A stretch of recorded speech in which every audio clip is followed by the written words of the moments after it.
What's up guys, welcome to a new video. Today I'll be making my super late, I know, and I'm sorry about that, predictions, breakdown and some betting tips for UFC 310, the last pay-per-view of the year. I'm really excited about this card. It's got really amazing fights from start to finish.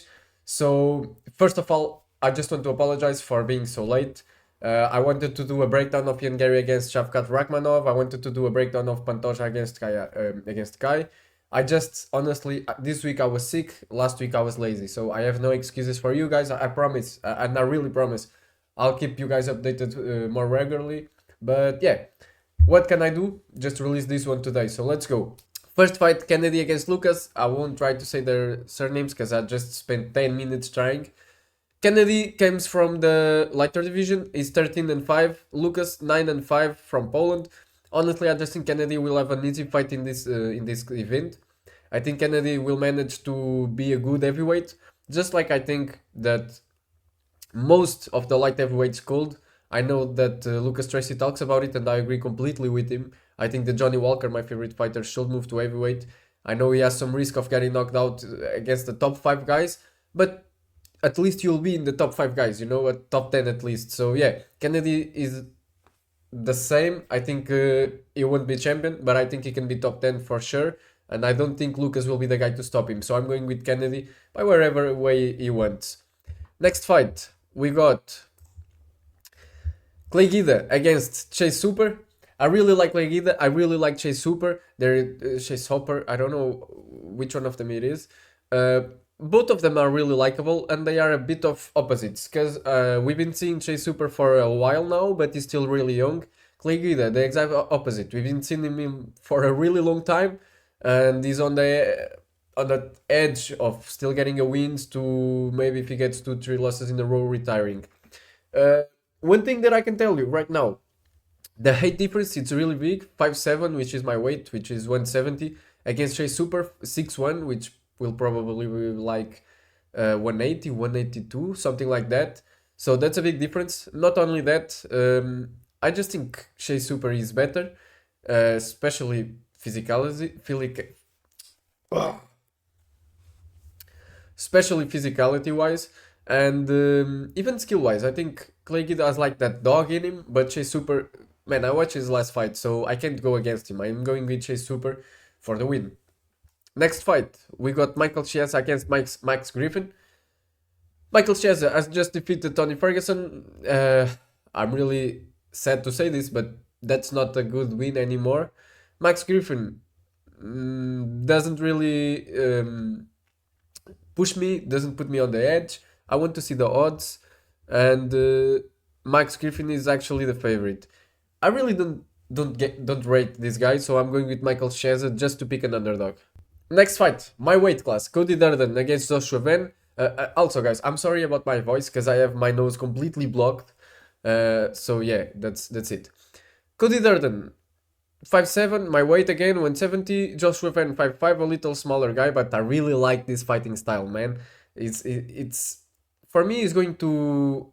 I know it's popular opinion that he will be one of the best prospects, but it's the truth. So I'm thinking Joshua went by knockout in this fight, and I hope so.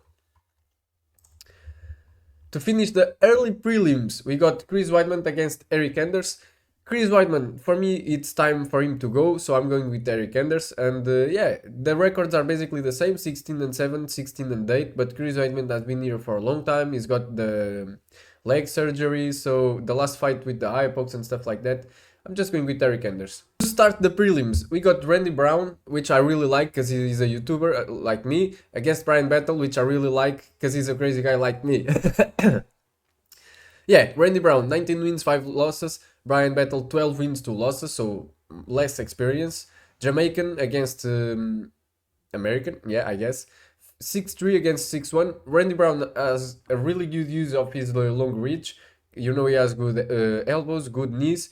I just think Brian Battle has it. You know when Dana White talks about Sean O'Malley in the Contender Series, where he said, "I'm looking for that thing." Sean O'Malley is that thing. I think Brian Battle is that thing. I think Brian Battle is that thing, and he's going to win this fight. But I predict a really good fight to start the prelims. After that, This is just insane. Wait, Asmovs are always at this air? No, no, no, I have to check this. Okay, I was just shocked by sorry, Evloev's Justin Bieber air. Yeah, Evloev, 18 wins, 0 losses, undefeated. Aljamain Sterling, 24 wins, 4 losses. However, Aljamain Sterling used to be champion of the lower weight class. They're both the same height. They're both the same weight, obviously. Reach. Evloev has a little bit of an advantage arms-wise, but Aljamain Sterling has an advantage leg-wise. Honestly, I think they are two amazing fighters, bro, where if you want to watch a high quality fight, high skill fight, high IQ fight, watch this one.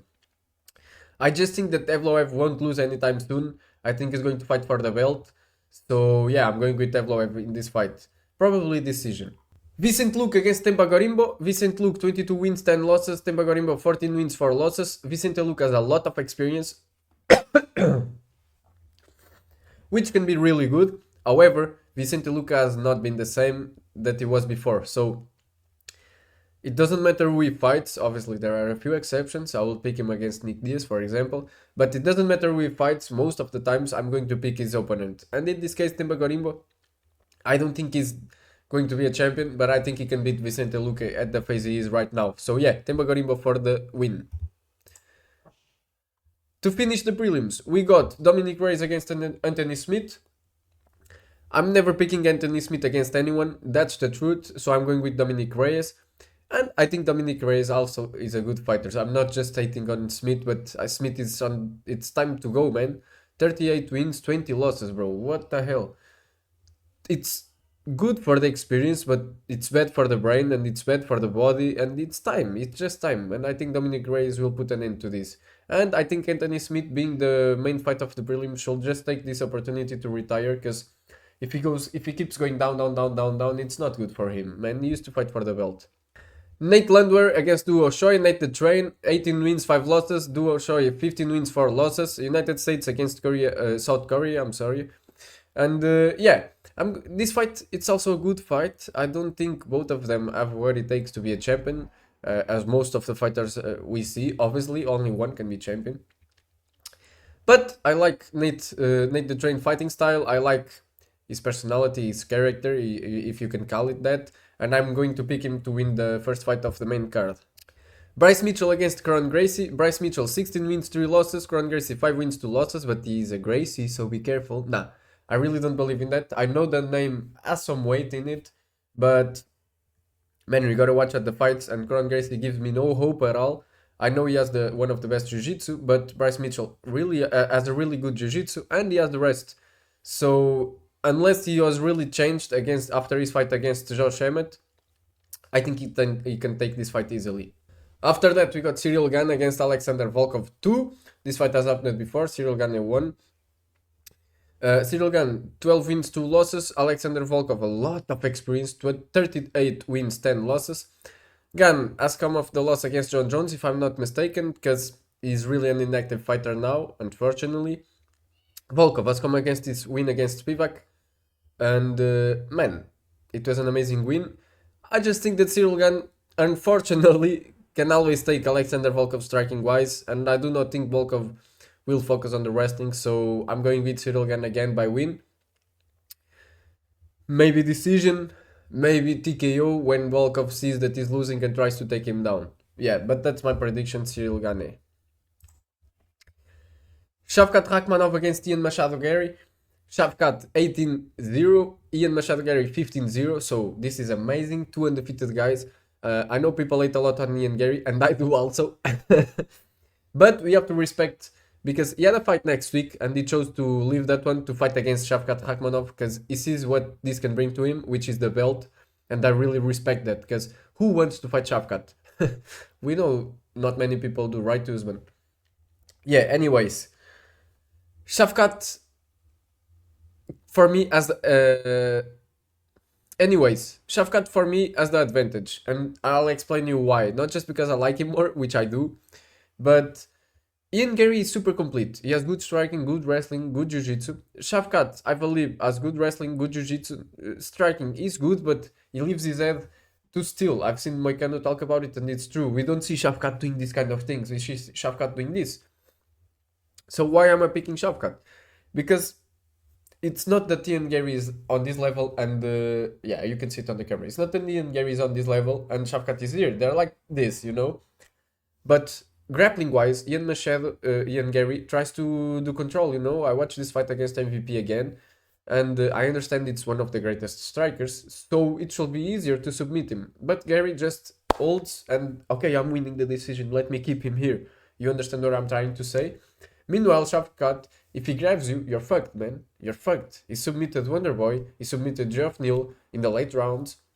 So I just think even, which I don't think it will happen, even if Ian Mashad Gary can hold Shavkat for 2 rounds or can beat him up for 2 rounds, when Shavkat will get a hold of Gary, he will make him tap. So I don't think it's as big of a difference for those fighters as most people say, because people are saying Ian Gary will get slapped, will get put to sleep, will get dominated. I do not believe it will be that easy. I hope so, and man, props to Shavkat if it is, but I don't think so. Ian Gary trains with Charles, with Damian Maia. He has sparred with Shavkat Rakhmonov, so he has some footage that he can learn from. So yeah, it's really going to be a good fight, and I know that I'll be just on the edge of my feet to watch it, but I'm going with Shavkat Rakhmonov. For the main fight, we got Alexandre Pantoja against Kai Asakura.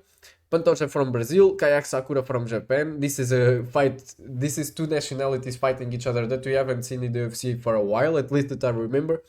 But it's a good matchup. And I do not want to take that long because the fight is tomorrow, so I know that I'm late making the predictions and breakdown.